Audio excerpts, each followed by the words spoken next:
जय जगन्नाथ। जगन्नाथपुरी से 1500 से भी ज़्यादा दूर दिल्ली शहर में एक दर्जी हुआ करते थे। उनका नाम है परमेष्ठी। हालांकि उनका कार्य उतना ज़्यादा सुंदर नहीं थे। उनके एक कुब्जा जैसा भी था जो जिससे वो झुक के चलते थे, परंतु उनके पूर्वज वैष्णव रहे। भगवान विष्णु की उपासना करना, भगवान विष्णु को भगवान है करके जानकर उनकी पूजा अर्चना करना, उनकी भक्ति करना, ये अपने पूर्वजों से सीखे हुए थे। तो ये भगवान विष्णु के महान भक्त रहे हैं। उनका सौम्य स्वभाव, जीवों के प्रति दया, ब्राह्मण और वैष्णवों के प्रति स्नेह, भगवान विष्णु की उपासना, ये सब उनका लक्षण था। इसलिए सभी लोग उनको प्रेम करते थे। उनका विवाह एक सुंदर कन्या से होता है जिनका नाम विमला है, और उनसे उनको 5 संतान प्राप्त होते हैं। 2 कन्याएं और 3 पुत्र संतान जो है उनको प्राप्त होता है। हालांकि ये दर्जी दिखने में उतना सुंदर नहीं था, मगर इसका कार्य, इसका जो कपड़ा सिलना बहुत सुंदर और बहुत सारे कौशल जानता था। इतना सुंदर कपड़ा सिलने में एक्सपर्ट था, इसलिए दिल्ली का उस समय मुसलमान के राजा इनके पास कपड़ा सिलने के लिए दिया करते थे। एक दिन की घटना है, राजा ने बहुत ही सुंदर मुलायम रत्न जड़ित कपड़ों को तकिया का कवर सिलने के लिए, उससे 2 तकिया बनाने के लिए भेजा। तो उन्होंने तकिया बनाने के लिए जब ये परमेष्ठी दर्जी के हाथ में ये कपड़ा आई, तो परमेष्ठी दर्जी कपड़े को लेकर देखता है कि ओ इतना सुंदर मनोरम जो ये कपड़ा है, दिव्य रत्नों से जड़ा हुआ, ये कोई भौतिक व्यक्ति, शारीरिक व्यक्ति को भोग करने लायक नहीं। ये तो स्वयं परम भगवान पूर्ण पुरुषोत्तम जो सुप्रीम एंजॉयर है, जो परम भोक्ता है, उनके लिए होना चाहिए। क्योंकि भक्त हमेशा ऐसा सोचते हैं। कभी अगर अभी आम का सीजन आया, तो पहला आम आया तो भक्त सोचते हैं कि मैं मेरे भगवान जगन्नाथ जी के लिए ऑफर करूंगा, मैं मेरे गौर निताई के लिए ऑफर करूंगा, मैं भगवान को लिए मंदिर में पहले लेके जाऊंगा, कोई लोग खाने से पहले। ये भक्त का भाव होता है। हमेशा कोई भी श्रेष्ठ वस्तु देखता है वो भगवान को अर्पण करना चाहता है, क्योंकि वो जानता है कि असलियत में भगवान परम भोक्ता है, सुप्रीम एंजॉयर है, ये संपूर्ण जगत ही उनका है। तो फिर परमेष्ठी ये सोचते सोचते उससे तकिया बनाना शुरू किया। सिलाई बाहर दिखना नहीं चाहिए, कपड़ों का फूल बना हुआ होना चाहिए और दिखने में बहुत सुंदर होना चाहिए, ऐसे वो तकिया बनाना शुरू किया।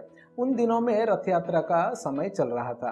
अनवसर में भगवान जगन्नाथ जी जो है बुखार में थे, और इसका कपड़ा बनकर जिस दिन तैयार होकर इसके हाथ में आया, उस कपड़े को हाथ में लिया, और उसी दिन रथ यात्रा था। और उसको पता था भगवान जो पुरुषोत्तम है वो जगन्नाथपुरी में निवास करते हैं और विभिन्न लीलाओं को करते हैं। और उसने वो तकिया को हाथ में लेके, अभी उसको याद आ गया कि जगन्नाथपुरी के बारे में और भगवान जगन्नाथ जी का रथ यात्रा के बारे में, क्योंकि वो पहले से शास्त्रों से, ग्रंथों से और वैष्णवों से सुने हुए थे। उन्होंने याद किए कि ओ आज तो रथ यात्रा है, लाखों में लोग भगवान जगन्नाथ जी का दर्शन करने के लिए जगन्नाथपुरी में प्रवेश किए, मतलब पधारे होंगे। भगवान जगन्नाथ जी को अभी मंदिर से बाहर निकाल रहे होंगे, कई सारे भक्त उनको आलिंगन किए होंगे, पंडे लोग उनको पकड़े हुए रहेंगे चारों तरफ से। भगवान जगन्नाथ अपना टाहिया को हिलाते हिलाते बहुत सुंदर तरीके से एक मदमस्त हाथी चलने जैसा चल रहे होंगे, क्योंकि जगन्नाथ जी जब भी पहंडी विजय करते हैं, यानी मंदिर से रत्न सिंहासन से निकल कर जब भी रथ तक जाते हैं, उस उत्सव को पहंडी विजय कहा जाता है। पहंडी विजय बहुत सुंदर है ये उत्सव। आप अभी भी यूट्यूब में अगर डालेंगे जगन्नाथ पहंडी विजय तो आपको आएगा। इतना दिव्य अनोखा दर्शन है कि एकदम से हजारों में भक्त इकट्ठा होंगे और जगन्नाथ जी को कई सारे पंडे मोटे रोटे सब पकड़े हुए रहेंगे और भगवान जगन्नाथ जी को उठाए हुए रहेंगे, और भगवान जगन्नाथ जी ऐसे ऐसे हाथी के जैसा दोहलते रहेंगे, और उनका टाहिया, मतलब उनके सर पर जो मुकुट बंधा हुआ रहेगा वो ऐसे ऐसे हिलता रहेगा। आप देखिए बहुत सुंदर लगेगा, मानो कि हाथी चल रहा है और भीड़ में, और उनके हाथी के जो कान है वो हिल रहे हैं, ऐसा लगेगा आपको। बहुत सुंदर है, आप आज ही देखिए यूट्यूब में पहंडी विजय करके, दिव्य दर्शन है। मैंने एक बार वहाँ पर लाइव दर्शन किया था, वहाँ पर जाके जगन्नाथपुरी में। तो ये पहंडी विजय का याद कर रहा था कि ऐसे भगवान को लेकर भक्त आते रहेंगे। पहंडी विजय के समय कैसे होता है, भगवान 2 स्टेप आगे जाते हैं और एकदम मदमस्त होकर रुक जाते हैं, और थोड़ा हिलते हैं और थोड़ा हिलते हैं, मानो क्योंकि एकदम से नशा हो चुका है उनको। ऐसा राधा विरह विद्रोह है ना, और राधा रानी के विरह में एकदम से मदमस्त है वो। तो जब भी भगवान रुकते हैं तभी उनके नीचे एक तकिया रखा जाता है, और उस तकिया के ऊपर वो रुकते हैं। फिर बाद में जब उठा के उनको चलने लगते हैं, तकिया को उठा के आगे लेते हैं, फिर तकिया रुकते हैं, फिर जगन्नाथ जी रुकते हैं। तो ये जो परमेष्ठी दर्जी हैं वो दिल्ली में रह के ये दृश्य को जो मनन कर रहा है, और अचानक उसके मन में उसने देखा कि ये जैसे ही तकिया के ऊपर जगन्नाथ जी को रखे, तकिया धड़ाम से फट गया और रुई सब उड़ने लगा। तो इस दृष्टि को देख के और परमेष्ठी सोचा कि अरे अभी जगन्नाथ जी कैसे रुकेंगे, इनका तकिया तो टूट गया है। और उसके हाथ में जो तकिया था तुरंत ऐसे बढ़ाया वहीं पर कि अभी वो दे रहा है, और उसके हाथ से जगन्नाथ जी ले लिए उस तकिया को। और उसने देखा और बड़ा खुश हो गया कि प्रभु मेरे गिफ्ट को स्वीकार किए, और उस तकिया को लेकर गए। तो उस तकिया को लिया, भगवान जगन्नाथ जी ऐसे कर करके पहली विजय हो गया, रथ के ऊपर चले गए। फिर रथ यात्रा हुआ, फिर वो बाह्य चेतना में आता है। बाह्य चेतना में आकर देखता है तो उसके हाथ में एक ही तकिया है, दूसरा तकिया है नहीं। बोला अरे दूसरा तकिया कहाँ गया। और फिर सोचा कि ओहो, परम भगवान कितने दयालु हैं, जगन्नाथ कितने पतित पावन हैं। मेरे जैसे एक अधम व्यक्ति जो सुदूर दिल्ली में है, कोई भक्ति नहीं, कोई प्रेम नहीं, कोई सेवा नहीं, कोई तपस्या नहीं, फिर भी भगवान मेरे भेंट को स्वीकार किए। तो ऐसे भगवान बहुत दयालु हैं, ऐसे सोच के रोने लगा।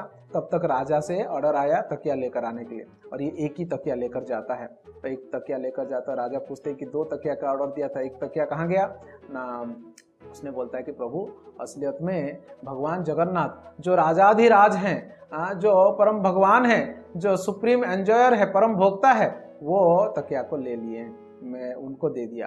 राजा बोल कौन जगन्नाथ ना, जो जगन्नाथ पुरी में रहते हैं, भगवान जगन्नाथ विग्रह। तो राजा बोलता है बेवकूफ़ बनाता है, जगन्नाथ पुरी कहा, दिल्ली कहा, तुम कहा, भगवान कहा, और तुम कुब्जा दिखने में कैसा, और तुम्हारे हाथ से भगवान जगन्नाथ जी लेकर गए, हमको बेवकूफ़ बनाता है करके उनको जेल में डाल दिए। और बेचारा जेल में रोने लगा, और वो भगवान जगन्नाथ से प्रार्थना करने लगा, प्रभु हे पतित पावन, हे दीनानाथ, हे दीनबंधु, हे जगन्नाथ, तो आप तो दुखियों की दुख को हरण करने वाले हैं, पापियों को कष्ट को तारने वाले हैं, जो आपके शरण में आते हैं। मैं इस प्रकार से आज कष्ट में हूँ, कृपया मेरी रक्षा करिए करके वो स्मरण करते करते करते वहाँ सो गया। तो भगवान जगन्नाथ जी वहाँ पर प्रकट होते शंख चक्र गदा पद्म के साथ, और उस कुब्जा के सर के ऊपर पैर रखते हैं। तो तभी उसका कुब्जा जो है ना वो ठीक हो जाता है, वो सीधा हो जाता है, और एक सुंदर सा नौजवान बन जाता है। और जब उठता है भगवान जगन्नाथ जी को देखकर रोने लगता है, प्रार्थना करता है, चरणों में दंडवत प्रणाम करता है। भगवान वहाँ से उनको कहते हैं कि आप चिंता मत करो, आप यहाँ से निश्चित रूप से निकल जाओगे जल्दी। और राजा के पास जाता है, राजा को सुनाते तुम मेरे भक्त को क्यों बंदी बनाया, उसने जो कुछ भी दिया है, संपूर्ण संसार मेरा है, जगत मेरा है, तो कोई वस्तु अगर मुझे पदार्थ प्रदान करता है तो वो तुम्हारा क्या जाता है। इस प्रकार से वो राजा को डांट फटकार लगाते हैं, और कोड़ों से भी राजा को बजाते हैं।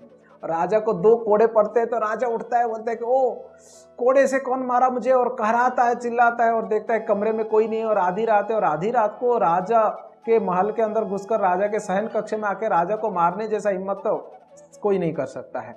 इसलिए राजा सोचे कि निश्चित रूप से ये स्वयं भगवान ही होंगे, मेरे से गलती हो गया है, जिस परमेष्ठी को मैंने बंद करके रखा हूँ वो असलियत में भगवान का भक्त है। सुबह उठ के दौड़ कर जाता है, जाकर देखता है कि परमेष्ठी बहुत सुंदर सा एक नौजवान बन चुका है, उसका कुब्जा इत्यादि सब ठीक हो चुका है। उनको दंडवत प्रणाम करके क्षमा प्रार्थना करके चंदन इत्यादि फूलहार डाल के उनको हाथी में बिठाकर पूरा दिल्ली शहर में घुमाता है, और अनाउंस करता है कि आज से हमारा राज पुरोहित है करके, मुसलमान राजा, सोचिए। तो इस प्रकार से दिल्ली का जो दर्जी है परमेष्ठी भगवान जगन्नाथ जी का भक्ति जीवन भर करता है, और भगवान जगन्नाथ अंत में वो भगवत धाम को वापस चला जाता है। तो सोचिए दिल्ली कहाँ, जगन्नाथपुरी कहाँ, जगन्नाथ कहाँ, और वो टेलर कहाँ। भगवान भावग्राही है। हम कहीं पर भी रहें, अगर सही से भगवान जी का नाम का जप करते हैं, भगवान जी को हम अगर कोई वस्तु प्रेम से अर्पण करते हैं, तो जो भगवान है वो उसको स्वीकार करते हैं। ये पतित पावन भक्त वत्सल भगवान जगन्नाथ जी के ऐसी अनोखे दिव्य गुण और लीलाएं हैं। जय जगन्नाथ।